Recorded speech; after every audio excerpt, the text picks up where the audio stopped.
Thank you all very much for joining us today at PAC's Strength Through Peace, the Democratic Senate Campaign Forum. Where do you fall on a foreign policy scale of 1 to 10, 1 being completely avoiding international entanglements and 10 being extensive leadership and indispensable involvement? I believe that the United States has to be strong, smart, and actively engaged in the world. And so I guess I kind of feel like this is Dancing with the Stars, but I'll score myself as a 10. And I want to say that I think we need to use diplomacy, humanitarian efforts to consistently be pushing for peace, stability, human rights, and global environmental sustainability out of our own national self-interest. Let's be the world's greatest peacemaker. We can do that. I'd probably rate myself as a 6 because I think that extensive international involvement is just what got us into Iraq and Afghanistan. When we try to change the culture of a country that we do not understand, when we put force into that, I think we make a terrible mistake. I think there's times that we need to stand back and watch the local, regional powers fight it out, or duke it out, or do whatever.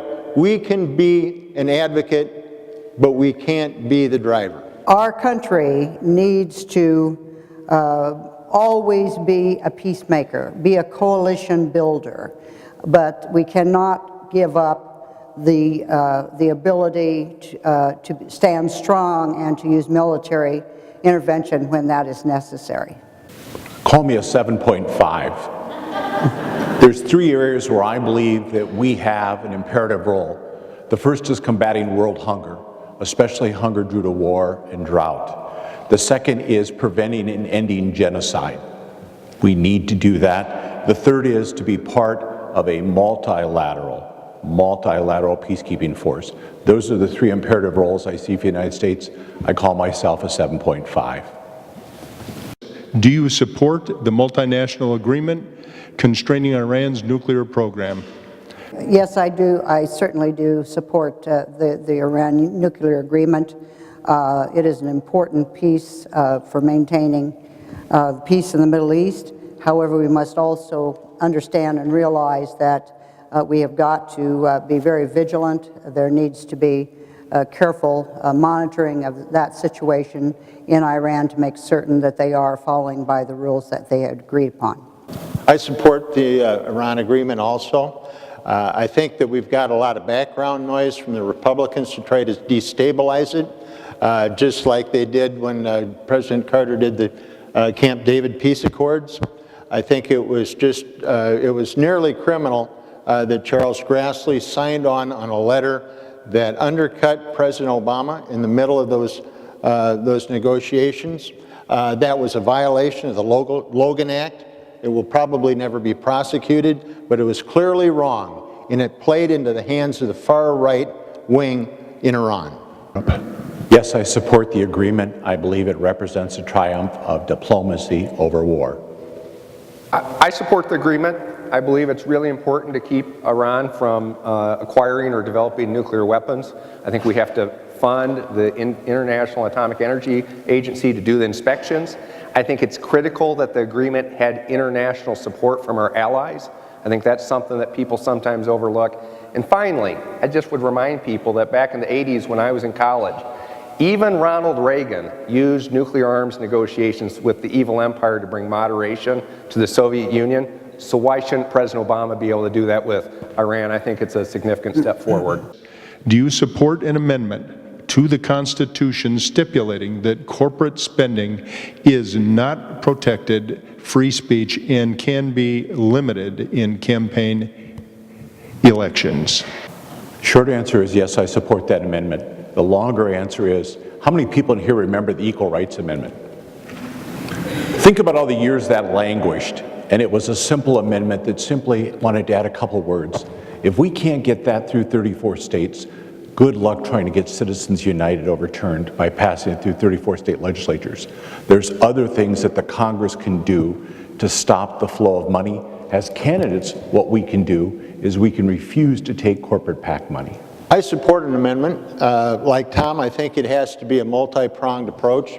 to take this down. We have to remember that corporations did not even achieve personhood until around the 1870s and 1880s, when there was a railroad case that bequeathed this unique status on corporations.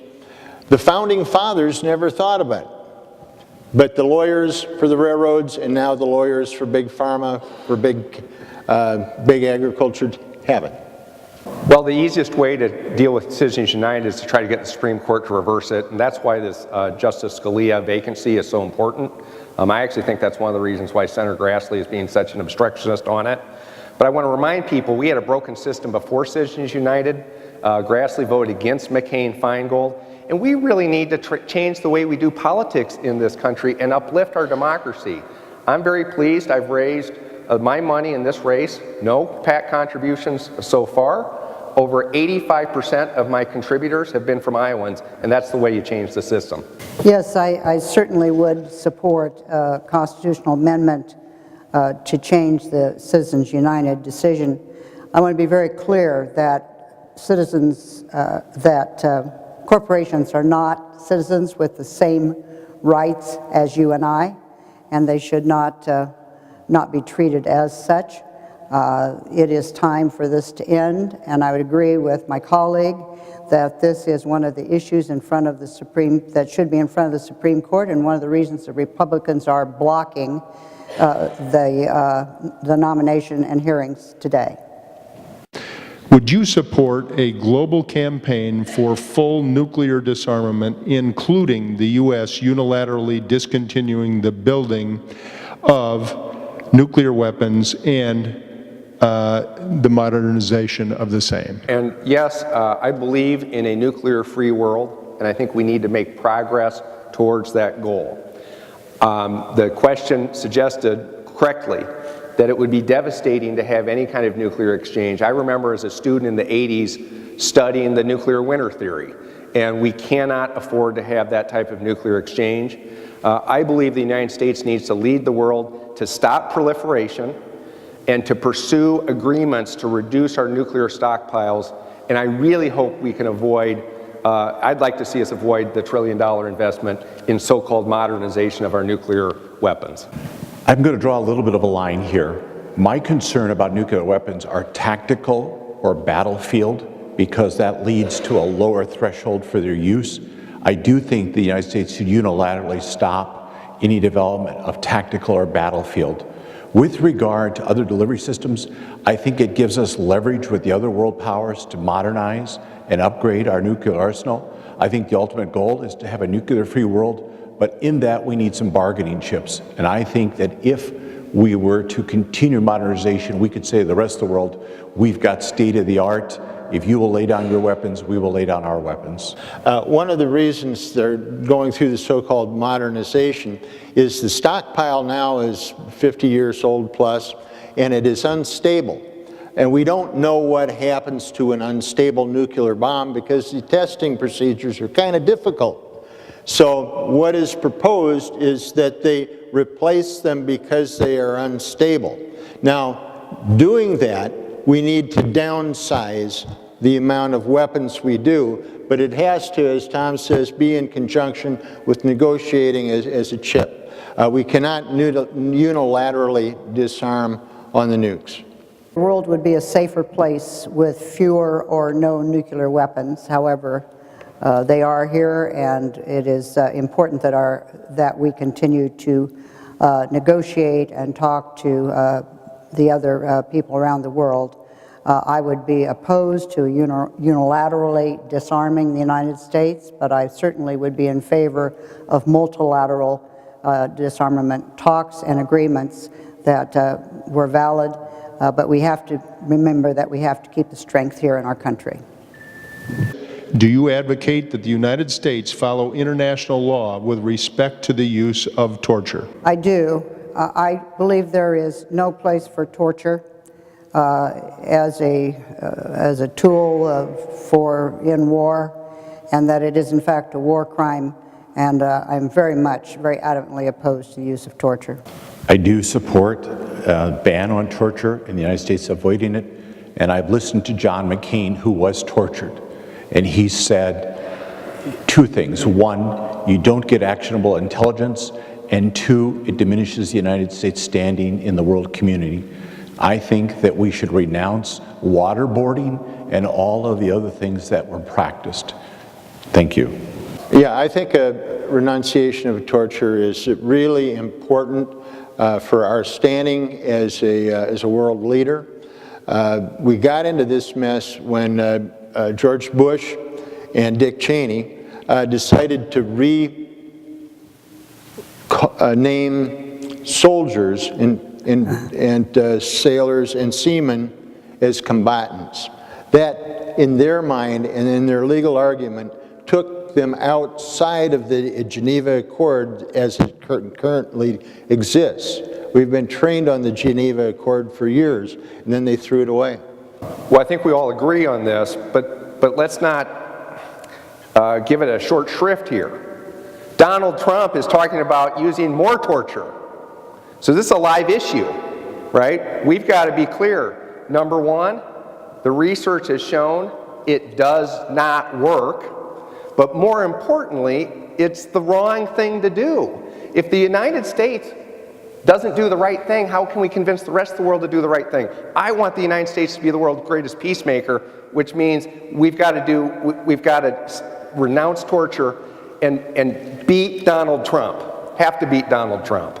Israel has been militarily occupying Palestine since 1967 and continues to seize Palestinian land through settlement, construction, and annexation. While President Obama has expressed strong opposition to Israel's expansion, he has also increased U.S. military aid to nearly $4 billion. Can the U.S. be an honest peace broker while providing Israel with weapons to maintain the occupation? Question is this: what is the appropriate role for the U.S. in the Israeli-Palestinian conflict? The appropriate role is that one that President Jimmy Carter did when he successfully got through the Camp David peace accord between Israel and Egypt. He was maligned, he was called a crazy man, but he did personal negotiations. He brought the participants together at a table. He wouldn't let them leave. He pushed it. It's going to take top-level activism by the president to get it done. Bill Clinton's big mistake was that he waited to the end of his term when he'd lost most of his power, and then he decided he was going to use that as a little feather in his cap and tried to negotiate it. But everybody knew he was a lame duck and it didn't happen. The next president has to put the Palestinian-Israeli peace agreement at the very top of the agenda for foreign policy. Why? Because it's triggering everything else. It's polarized the Middle East so much that we've lost almost 40 years since Jimmy Carter did his thing over there. And we'll lose another 40 years, or we'll have many more wars unless we move along with it and change and put top-level emphasis on it. The United States has been unbalanced in its approach. We have massive human rights violations. Last weekend there was a 24-year-old pregnant woman shot, and then her 14-year-old brother who came to her assistance was shot simply because they were walking in a vehicle path. This is about human rights for the Palestinian people, and as a country we need to exercise balance. Let me tell you closer to home how disappointed I am in the Iowa legislature, which recently passed a law signed by the governor penalizing human rights activists who call for disinvestment in Israel in response to its human rights. And then the Iowa Senate doubled down by approving a resolution calling for support for Israel no matter what. If we're going to achieve peace in the Middle East, we have to be balanced. And unfortunately, even in our own state, we have state senators and representatives who have put their finger on the side of Israel no matter what. That's wrong, and it earns us more enemies than friends. Let me first of all begin by saying something I said at the outset, that is, you've got to remember what's the job of a United States Senator on foreign policy. It's not the job of a United States Senator to run the foreign policy. It's the job of a United States Senator provide advice to the President of the United States, right? So that's where we start from. We're giving advice to the President of the United States. Just to remind people, that's why it was so wrong that Senator Grassley wrote that letter to the Supreme Leader of Iran. On the Israeli-Palestinian conflict, I believe, and this is really when I talk about the United States being the world's greatest peacemaker, this is something I very much have in mind. I believe the job of the United States in this conflict is to find a way to promote peace. And I know that peace between Israelis and Palestinians is going to require courageous leadership on both sides. But I believe the United States remains strong and committed to peace in the region. We can draw out that leadership. It really is one of the things that this country needs to accomplish. And I know we've tried, but we need to try harder and try more. I do want to be clear. I believe in supporting Israel. I think Israel is an important ally for the United States. I don't agree with everything that the current Israeli leadership is doing, but I do support Israel. And I believe it is important to reviving the peace process for Israel to know that the United States supports Israel. I also know we need to encourage moderation in the Palestinian leadership. There are terrible organizations there that distort what's happening. Hamas, operating out of Gaza, Hezbollah, operating out of Syria and Lebanon. We need to reduce the influence of those groups that are trying to destroy Israel. So that's the way forward. Encourage moderation on both sides, encourage leaders to get engaged in the process, bring them to the table, build peace through an ongoing peace process. American leadership is absolutely essential if we are ever going to be able to find any sort of peaceful solution to a two-state solution. Our bond with Israel is deep, unshakable. It was based on our shared democratic values and the commitment that we have made years ago to a Jewish homeland. Having said that, I would also say that we have to continue to ask both sides in this issue to choose peace over violence and to direct dialogue instead of political posturing. There's been far too much of that in the past. And if the United States can bring the parties to the table for serious discussions once more, we should be about that. What foreign and domestic policies do you support to cope with and ultimately overcome international terrorism?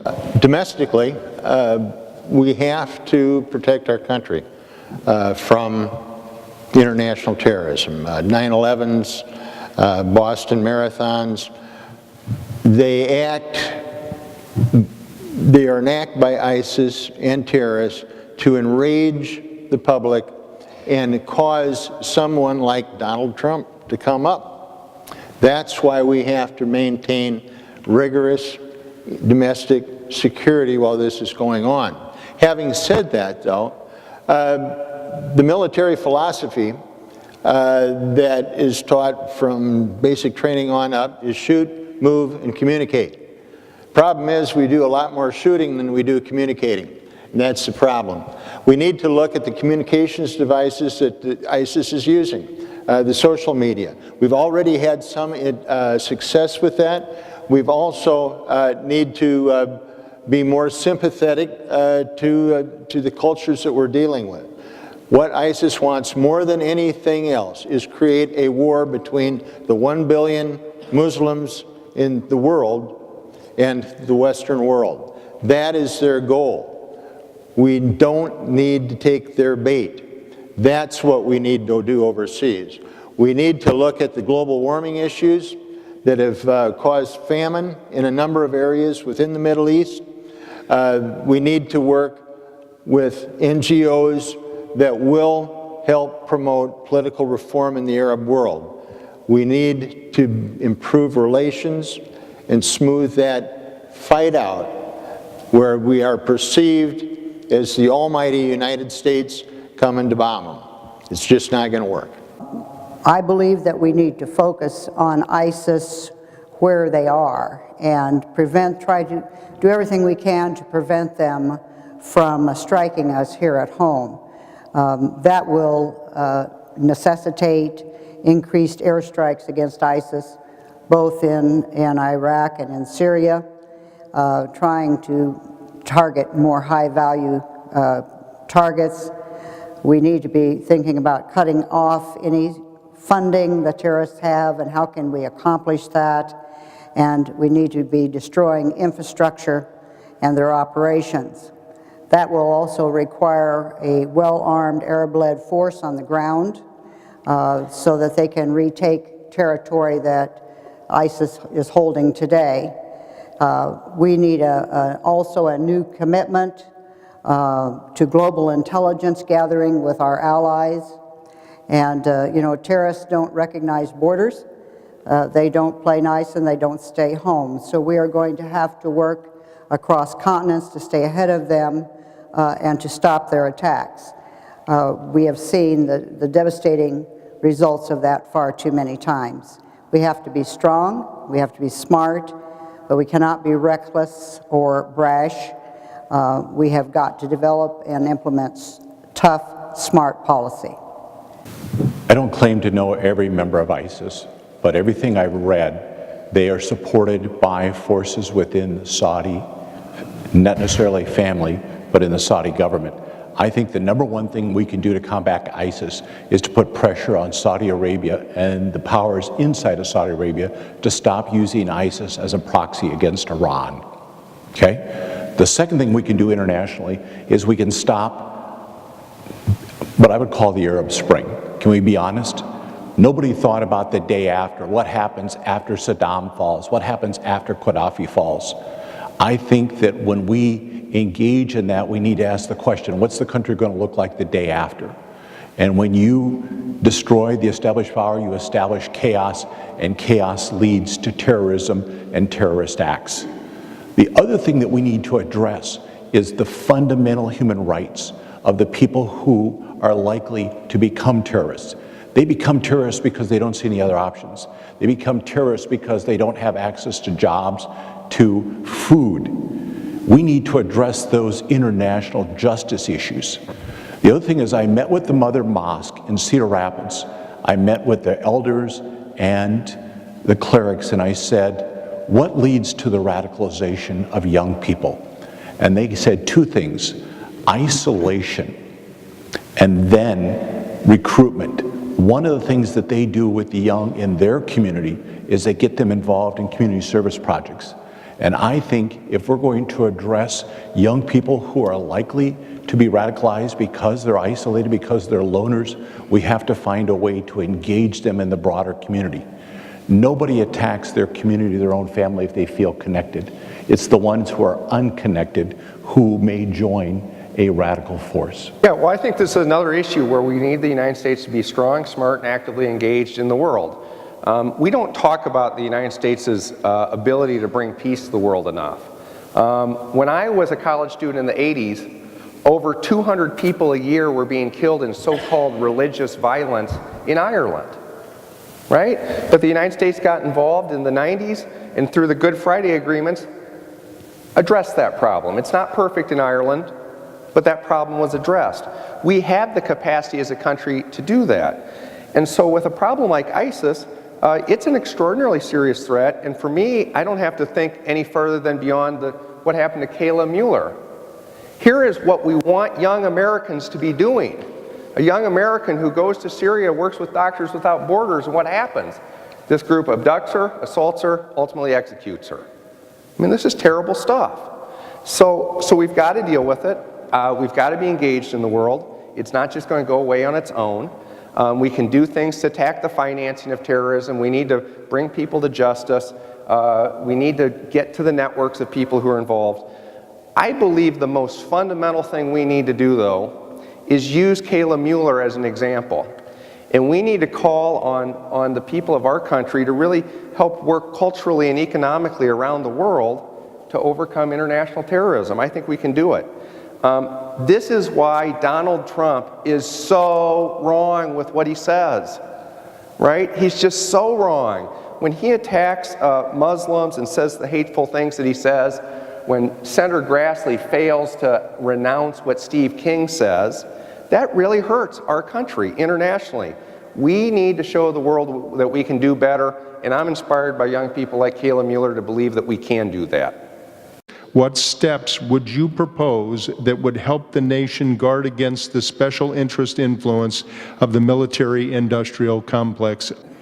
You know, as the Lieutenant Governor of the state and as the Secretary of Agriculture, I was entrusted with a lot of work on state budgets, and I remember reviewing those budgets very closely, line by line.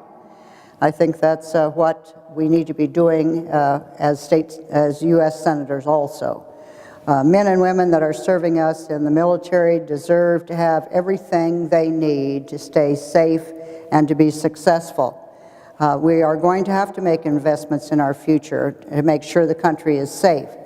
But it's something that is important as our defense budget. We can't afford to have waste. Every single dollar that is spent in the defense budget has to be spent in the most effective way possible. Too often, I think the members of Congress ignore what the advice and requests that have given to them by the military leaders, and instead listen to special interests. We have got to turn that around, be judicious in our spending, have increased transparency and accountability. We can reduce waste, and we can reduce the influence of special interests in that process if we make our minds up to do just that. I believe in a defense budget that invests in our men and women serving in uniform, including the equipment they need, and Bob Kraus had the nice point earlier about the services they will need as veterans. And it doesn't mean that we need every weapon system that comes along. Let me say something about Senator Grassley. When I was a kid in the early 80s, he made his reputation by attacking $500 hammers and $700 toilet seats. And I know that as a young person, I was impressed by that. But the reality is that since he's been in the United States Senate, the defense budget has grown from $133 billion in 1980 to over $600 billion by 2008, and it's still right around the $600 billion level. At the same time, our national debt has grown from less than $1 trillion to more than $19 trillion. So we have a real problem, and he's not getting the job done. Iowans need to know that Senator Grassley's 1980s attacks on the cost of hammers and toilets was ineffective. And I think the record is actually pretty clear that it was more a matter of how military contractors accounted for their costs than him doing anything to expose waste. So how do we fix the problem? Number one, we've got to be willing to pay for it if we want to send our troops to war. I thought one of the most immoral things I've ever seen is when Senator Grassley votes to send troops to Iraq and then turns around for the Bush and votes for the Bush-era tax cuts. So basically he's saying, well, I believe in the war, but I'm going to fund it with deficit spending. That's wrong. And I also believe we need to support those authorities in the Defense Department who are trying to get rid of wasteful weapon systems. I read Bob Gates' book, A Duty, about his service as President Bush's and President Obama's Secretary of Defense. He had to fight to get MRAPs, mine-resistant ambush-protected vehicles, so that our troops would be safe. He had to fight for that, and he had to fight to get rid of these very costly weapon systems that were just kind of pie in the sky. We need to support leaders who are going to get into the Defense Department and shut down the waste. Wouldn't it be amazing if we funded the Pentagon with bake sales and education with appropriations? We're not there yet. And Senator Grassley is a big part of it. One thing that he did, and Rob's mentioned a few, he took the war off budget. We had a budget balancing machine with the budget committee and appropriations committee, but the war got a little puff on the side. That allowed free, willy-nilly, thoughtless spending, and they did a lot of it. The next war, not only does it need to go through the budget process so that it's adequately reviewed compared to other priorities, even in a war, we also need to look at the budget process, plus the plus the long tail for the veterans. The other things that we need to look at are the Citizens United and the appropriations that are made by the defense contractors that go to a universe of congressmen, and they all vote for these projects. And we also need to look at the prioritization of where we put our assets. When we go and we say, well, we'll go out there and we'll make the world safe for democracy, well, sometimes it works, but sometimes it doesn't. Iraq was an example. Afghanistan was an example. Yeah, things worked out well in Northern Ireland, but the rest of we've got a lot bigger ones that it didn't work in. We need to be cautious. When you build a gun, you're more likely to shoot a gun. If we keep going after every perceived threat, we're going to make more guns and we're going to use them. First of all, 30,000 feet overview. If it's a choice between guns and butter, count me in for butter. George McGovern is my role model for defense spending, okay? With that, what you need to do is you need to follow the money. And I want to thank Kathleen McQuillan and the American Friends Service Committee for educating me this last spring. I went to their seminar where they had three-quarter-day seminar about how defense contractors buy congressmen and senators. They make a campaign contribution, they get a contract. We need to break that link between campaign contributions, similar to what Bob said, but let's go deeper than Citizens United. Let's have a ban on campaign contributions to members of the Armed Services Committee and the Appropriations Committee. Let's break that link between the campaign bribe and a military contract. The other thing it requires courage, because the new game that defense contractors are playing is they compartmentalize every program, every plane, every weapon, so that virtually every Senate district and almost every congressional district has a piece of it. So if you vote no, this defense subcontractor is going to call you from your district and say, I got 100 people working on this project. If you vote no, you're going to throw 100 people out on the street. At that point, as a senator, you've got to have the courage and say, we don't need this defense system. I'm sorry that you're building it. I'm sorry that you are working for one of the major contractors, but it requires courage. I will have that courage to say, if we don't need this system, even if they've got a small subcontractor in Iowa, I will vote no. What, if any, military programs or weapons systems do you suggest be reduced or eliminated? An example that I can give you that should be looked at closely is that between 2012 and 2015, Congress spent $300 million on 9,000 tanks. Well, the issue is the Army didn't want or need those tanks. And there are other legacy weapons that are just too costly to maintain in the world today, and they should be retired. We're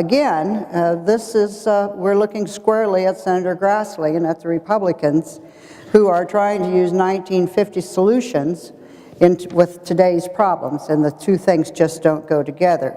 So continuing to use outdated systems means that the dollar is not being used to modernize our military as it should be and to defeat the threats that we see today. Our men and women in office, in uniform, deserve better than that, and we can do better by them. One of the things I've worked really hard in my 14 years in the Iowa legislature is to do my homework. I think that's one of the reasons why I've been endorsed by over 90 of my current and former Democratic colleagues in the Iowa legislature. Haven't spent those 14 years in the Iowa legislature studying the military budget. I am committed to doing the job. I want to understand the budget. I want to see where the spending is excessive. I've already talked to you about some of the facts in the last question. The military budget went from $133 billion in 1980, despite Senator Grassley's attacks on the $700 toilet seat, the $500 hammer, and now we went over $600 billion. We're down back a bit under $600 billion. I do have some bad news, which is the budget projections going forward assume that defense spending is going to go down, right? So that's already built into the budget projections. So I don't want people leaving here with the impression that we can solve all our budget problems by just making deeper cuts in the military, because some of those have already been cut. And I, for one, don't really want to see us cut the Iowa National Guard. Right? I was on that committee when Adjutant General Orr came in and told us last year about their projected reductions in the National Guard. Well, I like the National Guard. Marty Anderson is on that committee with me, right? She remembers that. So look, this is a big project. We've got to work on it. We've got to elect somebody who knows the legislative process, wants to get the job done. I have mentioned one thing I feel very strongly about, which is we need to achieve an international agreement so we can avoid the trillion-dollar cost of modernizing nuclear weapons that we can never use. We absolutely can never use them. Let's use that money instead for reducing our deficit, strengthening our country here at home, and promoting peace around the world. That's how we should be using those monies, and we need a president and a United States Senate who will help get that done. If anybody has read anything about the F-35, has anybody read anything positive about the F-35? It doesn't do what it was designed to do. It probably will never do what it's designed to do. It's turned into a money pit. I think that that would be number one in terms of my chopping block, in terms of something to cut. The other thing is, from what I have seen in coverage, we have so many tanks that we're building new tanks and parking them in the desert. Why are we building new tanks? Because 300 and some congressmen have a component in that tank in their district. I think we need to look at reducing the tank program. The other thing, I may say something that shocks you. I actually agree with Donald Trump on a point, and that is we have many foreign bases where we are paying virtually all of the cost to maintain that foreign base for the security of our allies. I think in terms of reducing our budget, we should ask our allies to share more of the cost, a proportionate share of the cost. Is that going to get the budget down enough? I don't know. And like Rob, I would say I need to get into it elbows deep, but as a U.S. citizen reading the coverage, I think the places where we're wasting money is on the F-35, on the tanks, and on foreign bases. Like Tom, I think the top ticket is the F-35, and the reason is that it is technically flawed. It cannot win a dogfight against either the Chinese or the Russian jets within the same range. And it's been documented with computer formulations. They still have not, they just recently certified the plane, but it's got a blind spot that they can't fix. Why go on building a defense device, a weapon, that really doesn't work? They're going to get knocked out of the sky. And that's why I'm opposed to that. I think the other thing on the nukes, Rob incorrectly said that we need to eliminate that program and keep the nukes we want. That's wrong, because those nukes are unstable. They're dangerous. They're going to blow somebody up sitting on the launch pad because the uranium in the U-235 in there depletes, and when it depletes, it creates funny formations within the explosive matter. We cannot do something about those nukes and not intend to have something bad happen. But we don't need to replace them all. We only need to replace a very small portion, so we have a negotiating block, but we don't need to replace them all. I think the other way that we can reduce weapons and military programs, don't invade at the first blank. Don't push up against the wall and piss people off. Those are two things you could do. How should the United States address the causes and effects of global migration? The United States has to be involved to address migration. War, violence, persecution, hunger, climate-related disasters are all creating massive migrations around the world. That's why we need to be actively involved in the world, diplomatically and through humanitarian efforts, to promote peace, stability, human rights, and environmental sustainability. Let me say a couple things. First of all, on immigration generally. America is a better and a stronger country when we welcome immigrants. So we need the DREAM Act. We need to improve border security and processing. We need to support labor market analysis so we know how many immigrants we should be admitting. And for the people who are here, we have to create a pathway first to permanent resident status and then ultimately to citizenship. We have to do that. I want to say something, thank you. I want to say on the Syrian refugees. The United States has to do its part in addressing the Syrian refugee crisis. Just like we welcomed Bosnian refugees in the 90s, many of whom are Muslim, we should welcome Syrian refugees today. Senator Grassley, I've said this before, I've alluded to this, but I want to get into it. Senator Grassley was present when Steve King said that Muslims can't assimilate. He's wrong. He's flat out wrong. And Senator Grassley knows that because he knows the Bosnians who have come here. He knows the Mother Mosque in Cedar Rapids. And yet he has no courage to stand up and say that. And we've got all this Donald Trump mess. We've got to stand up for that concept of America that recognizes that we are a better and stronger country because of our racial and religious diversity. And Senator Grassley's not doing it, and Donald Trump is badly taking us in the wrong direction. That's one of the reasons why we need to elect a Democrat to the United States Senate this year from Iowa. Thank you. Well, you know, global migration is a result of oppression around the world, and the United States has always been a harbor for those who are oppressed and those who need shelter. All of us almost, I would venture that most everyone in this room is the descendant of an immigrant to this country and to this state. And we're very glad that our forefathers did that for us.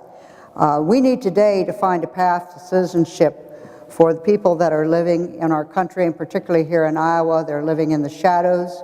They are part of our state, and we need to bring them out. We need to help them educate their children and be productive, tax-paying members of our state.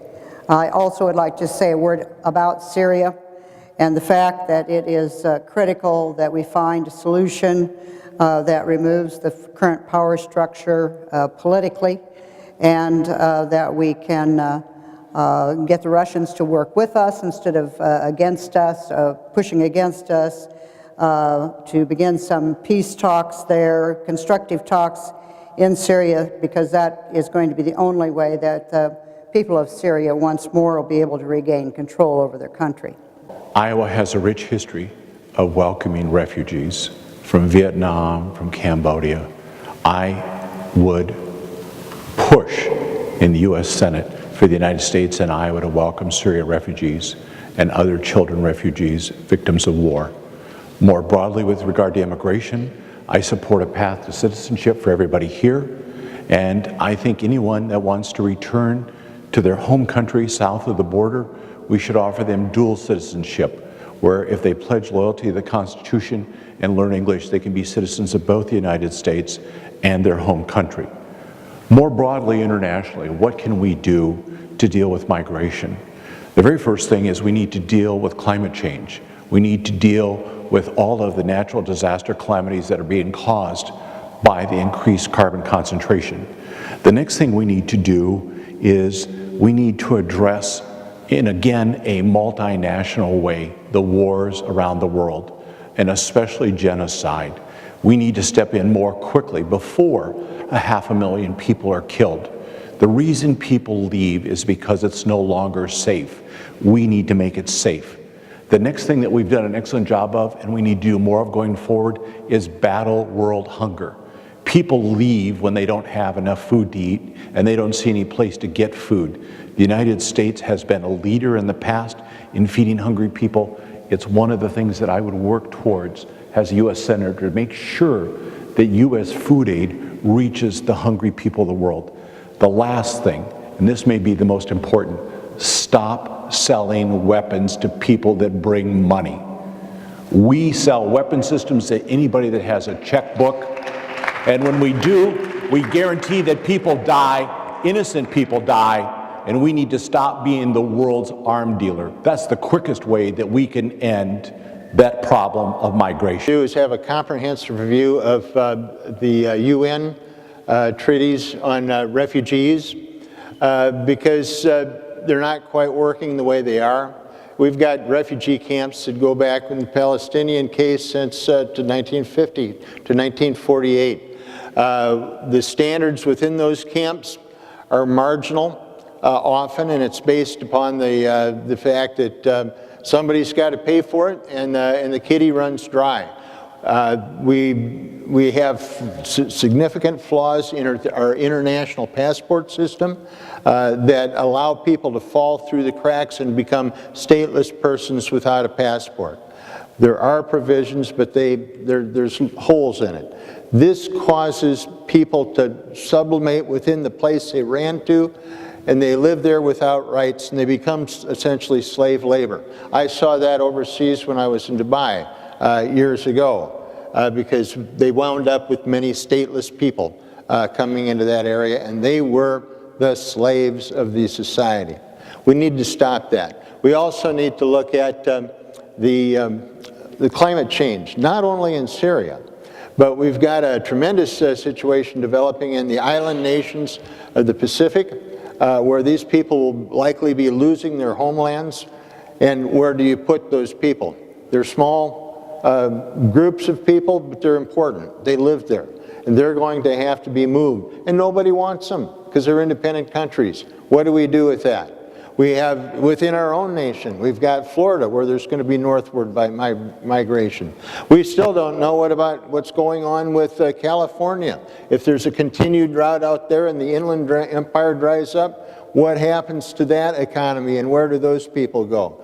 We've got to do some contingency planning on global climate change and refugees. We've got to do contingency planning on wars and refugees, because those are the two big drivers of refugee movements today. We do a great job of contingency planning for war, but we don't even have a model for what happens after that. We need to do that. Do you support working internationally to address climate change and stabilize global security? I do believe we need to work internationally on climate change. Some of you will know that I consider myself the leading advocate in the state of Iowa to address climate change. I've made it a centerpiece. I've been a consistent leader in the Iowa legislature for 14 years for clean energy, clean water, natural resources. As I said in my book on climate change, available at libraries across the state, if we get this issue wrong, every other issue about which we care will prove to be nothing more than rearranging the deck chairs on the Titanic. The reality is this issue is real, serious, and urgent. The science is clear that it will get worse, and the science is even more clear that unless we take significant action, it will get significantly worse. Floods, droughts like the drought in Syria that destabilized Syria, like the drought in Russia that led Russia to stop exporting grain that led to the Arab Spring. The climate-related disasters in Central America that have helped contribute to the flow of migrants. This is an extraordinarily serious issue, extreme storms like Typhoon Haiyan. This is a big deal. This is a big deal. It's what personally motivates me to run for the United States Senate, is the need for this country to act on this issue and sustain that action for decades. I have two bits of good news. Number one, we have solutions that work. Solar energy, wind energy, energy efficiency, fuel-efficient cars, they all work. I have been very involved in moving our renewable energy industries forward as a state. The solar energy tax credit I helped pass in 2013. So we've got those solutions that work. And here's more good news. And this was the magic of the Paris Agreement last December, which didn't do much. But for the first time, we brought the entire world together to unite people on this issue. And I believe this is something that unites people across national divisions, across racial divisions, across religious divisions. And this is our defining challenge of our century that we need to act on. Of course, the only way to address climate change is to engage all the nations in the problem, in talking about the problem. I've had the opportunity to travel extensively, and I remember the first trip I took to China a few years back, getting off the airplane and arriving in an industrial city in China and not being able to, barely to see your hand in front of your face because the pollution was so bad, and then understanding that there wasn't a bird singing in the trees. There was no green grass. The situation there was just unbelievable. And of course, this giant climate change impacts our national security. There's no doubt about that. Rising sea levels are going to threaten our coastal transportation infrastructure. Worst case scenario could be flooding in airports, ports, and bridges and railway tunnels.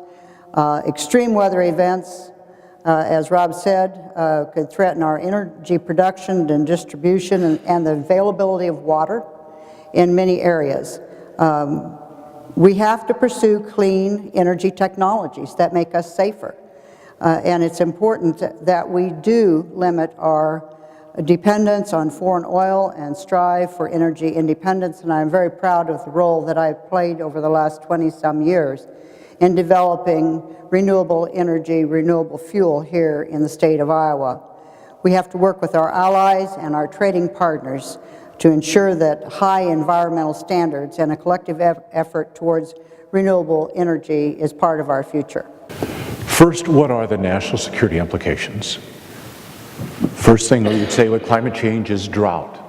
The next natural disasters, more hurricanes, more tornadoes, more of that activity. What's that lead to? It leads to hunger. It leads people to become refugees. And one of the biggest reasons why we're seeing the mass migration besides war is those disasters that are requiring people to move to high ground or to move from their country. With that comes the possibility of radicalization. If you can't find a safe place and you don't have enough to eat, you're going to look at your options, and those options may be to join a terrorist cell that offers to feed you and pay you. So those are the national and even international implications of climate change. Do I support our cooperation? Yes. One of the things we can do to cooperate is actually take care of business at home. And I have been talking about some of the low-hanging fruit that we could take care of immediately to address carbon concentration in our own country. The first thing is stop burning coal. Stop burning coal. The little town that I live in of Clarence, we're on the main Union Pacific line, 12 coal trains a day go through our town.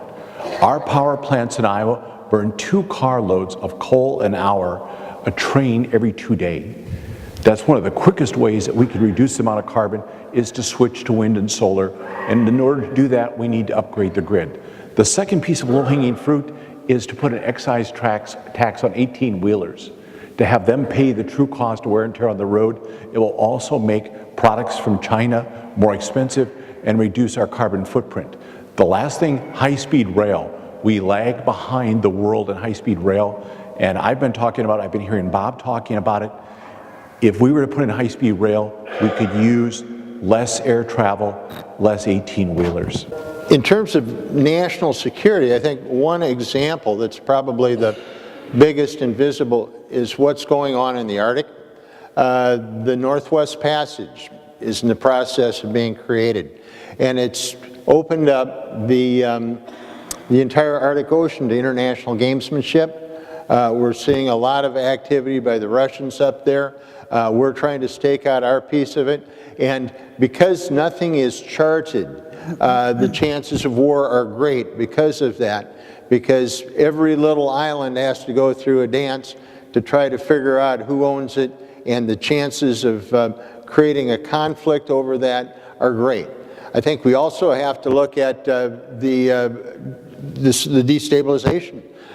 Just look at Fort McMurray up north in Canada. Essentially everything is burning to the ground up there. The boreal forests are declining, they're going, and they hold methane underneath the ground. And when that permafrost goes, Katie, bar the door, because that methane is released in massive quantities. So what do we do then? I don't know. But it's not just a shortage of toilet paper manufacturing capability that we get out of that. We get a lot of our wildlife comes out of that. A lot of the boreal forests act as a storehouse of water. We're going to have all kinds of problems that will lead to massive refugee movements, that will lead to economic dislocation. By definition, that's going to create national security problems. Please explain what you believe to be an appropriate U.S. policy regarding drones, and what do you propose putting in place for oversight? The parameters you're dealing with here are essentially tactical. And tactical, when it occurs, usually demands tight and quick movements. The problem is with the military people is they have not put in the fail-safes.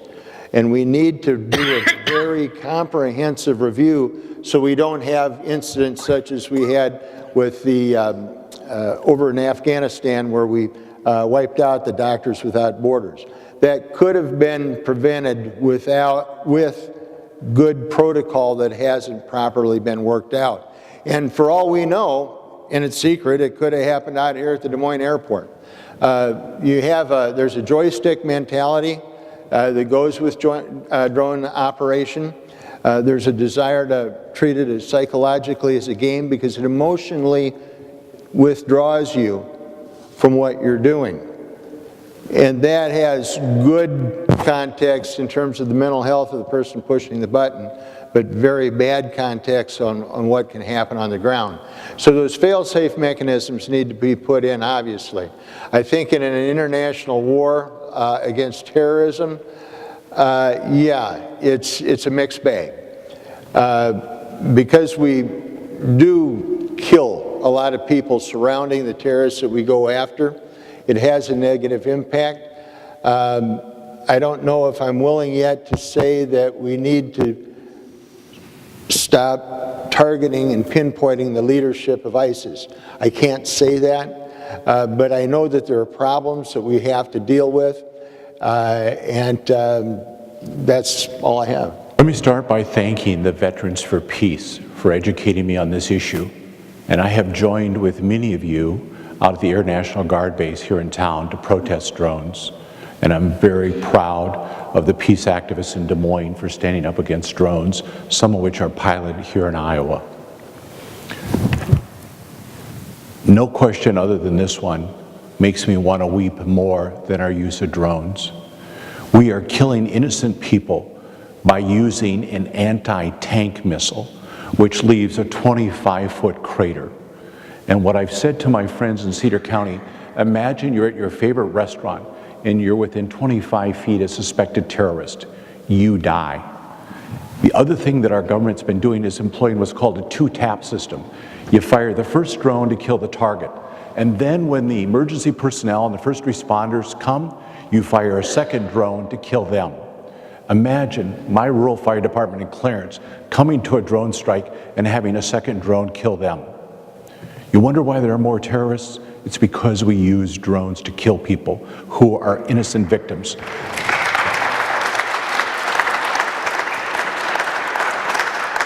Here's the sad thing for me as a Democrat.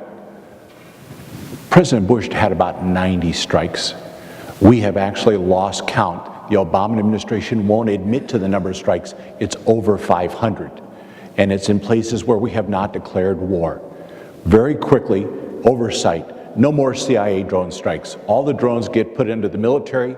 We have a review court. We stop using Hellfire. And we don't use drones anywhere where there isn't a declared war. These are going to come back and haunt us. Drone technology is cheap. If we believe we can do this unilaterally, we give everybody else in the world carte blanche to do the same thing to us. Be prepared. Be prepared. Be afraid. We must do more to limit the civilian casualties when we use drones. Frankly, we need to be doing much more to limit civilian casualties in all sorts of conflict situations. Part of that effort, I do believe also that the CIA drone program needs to be moved out of the CIA and put into the Pentagon. It's a military tool, and it needs to be treated as a military tool. But much more needs to be done to make certain that the use of drones does not result in the killing of innocent civilians. and that drones are used very judiciously today. Well, look, I've said, again, I'll say it again, I want the United States to be actively engaged in this world. I want us to be strong and smart. I want us to be the world's greatest peacemaker. I share the deep concern about these drone strikes, that the large danger is if we do them, what's to stop other people from doing them? And with technological development, this doesn't go in a good direction. I looked it up last night. You can buy drones in this country now for, cheap ones for under $100 and fancy ones for under $1,000. So I'm worried about it. This has been an issue in the state legislature because we had drone legislation because people were concerned about privacy and how it would be used, how they would be used in Iowa. And I'm concerned about that. I'm concerned about privacy and safety when you see people using these around our state, how they're going to be used. But this idea that we're using these devices in the way that we're using them, I am really concerned about how that's going to come back in the long run and really hurt us. Now, there are appropriate uses for them. I have no doubt, right? I mean, if we can do things that keep the men and women in our services out of danger by using them for informational purposes, that's probably a good thing. And so there are some positive aspects to it, but we've got to be really, really careful. We need strict oversight of them. I think this is an area where we have to be just extraordinarily cautious with a new technology that really has the danger of coming back and hurting us in significant ways in the future, and it's already obviously having collateral damage today. What actions would you support to eliminate the use of rape as a weapon of war? Well, obviously we need to act and stop this practice. We need to be engaged in the world and do that. Congress needs to do more. The United States needs to do more. I believe we all need to do more to reduce domestic violence and sexual assault in our own lives, right, in our own communities. In the Iowa legislature, I've been a very, very strong advocate for victims of domestic abuse and sexual assault. In 2013, we were able to dramatically expand funding for victims programs in order that they could get care not only in a shelter context, but also in the context of community-based services, because that's what people wanted. This year I floor managed a bill, House File 493, to clearly guarantee to tenants the rights to call for emergency assistance, the right of assistance bill, and that was the top priority for the Iowa Coalition Against Sexual Assault and the Iowa Coalition Against Domestic Violence. One other legislative issue, we passed in the Iowa Senate 50-0 a bill to add affirmative consent and dating violence prevention to Iowa's sex ed curriculum. It goes over to the House of Representatives and it dies in subcommittee. It's one of the many reasons why we need a Democratic House of Representatives in Iowa. I was disappointed with Senator Grassley voting against the reauthorization of the Violence Against Women Act in 2013. Internationally, obviously have not spent as much time on this, but I know that there is a significant international movement to address this issue. In the Congo alone, in the conflict in the Congo alone, estimated that there have been over 200,000 sexual assaults as a part of that conflict. We've got to stop that. We've got to prevent, I believe in being engaged in the world, right? So let's help countries prevent sexual assaults. Let's provide physical protection for victims, and let's support the prosecution of perpetrators so that combatants know they're not going to get away with this. I think that's the formula for dealing with this issue. The use of rape of women in war, the treating of women as spoils of war, so to speak, is nothing new. This has gone on throughout the history of the world. However, that does not make it acceptable. It is totally unacceptable. And the stories of the rapes, the tortures, the murders of innocent women coming out of Africa and coming out of the Middle East are simply heartbreaking. Now, the UN has set up mobile courts which allow the survivors an access to justice, even in remote areas. Meanwhile, police and military are being trained in the handling of sexual violence. The UN has been doing a lot of work to set up clinics to offer medical assistance, also legal aid assistance to inform women of their rights. We have to continue those programs. They are vitally important, but really we have to work hard to change a culture that has offered women as a reward. That has to end. I think we probably need to start trying to end that right within our own country too.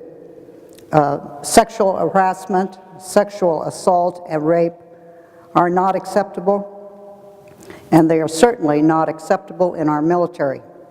And any time that that is a proven fact in our military, justice should be very, very swift and very certain. I'm president of the Veterans National Recovery Center, and one of the things that we've pushed successfully through the legislature was a national first for women in the National Guard in Iowa. We had examples where sexual assault cases were being suppressed by the command.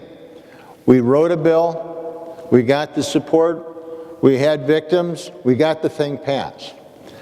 If we're going to do something like this globally, we got to clean up our own act at home.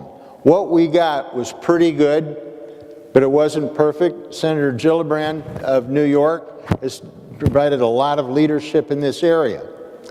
The reason we got into it, though, was because of the consequences. Post-traumatic stress disorder. Just about any woman that's been raped will have post-traumatic stress disorder probably for the rest of her life. She may cope with it, but she's going to have it.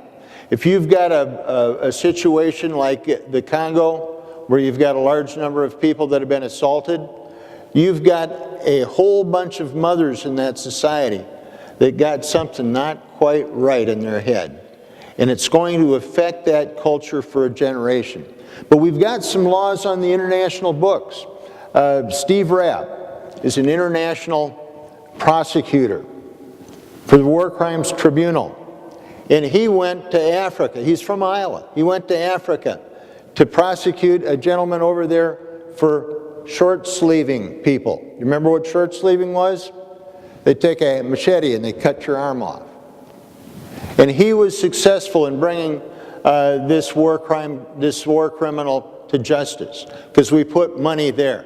We need to put just as much money into rape, sexual assault, anywhere, everywhere, than we do criminal genocide, criminal torture, or criminal disfigurement.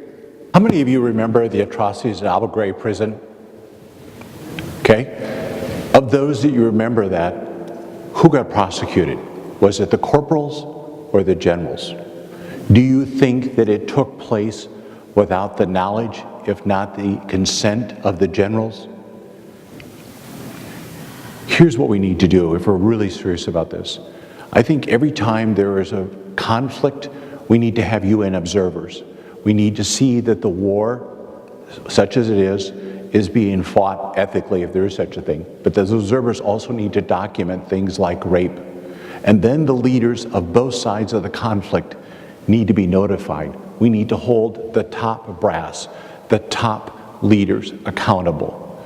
And if they don't stop it, then we need to ask the question, is this because there's been a breakdown in military order, they've lost command of their troops, or is it because they've actually commanded them to engage in rape? And depending on the severity of the punishment. But I think the answer is, one, document it, and two, hold the leaders responsible. Let's charge the generals, let's charge the presidents, let's charge the dictators. To prosecute the corporals is not going to solve the problem. We need to prosecute the leaders, and the United States needs to lay the effort for international tribunals to hold the leaders of countries or factions accountable who allow rape or order rape of troops under their command. Under what circumstances, if any, would you vote to intervene militarily in a country that has not declared war on the United States?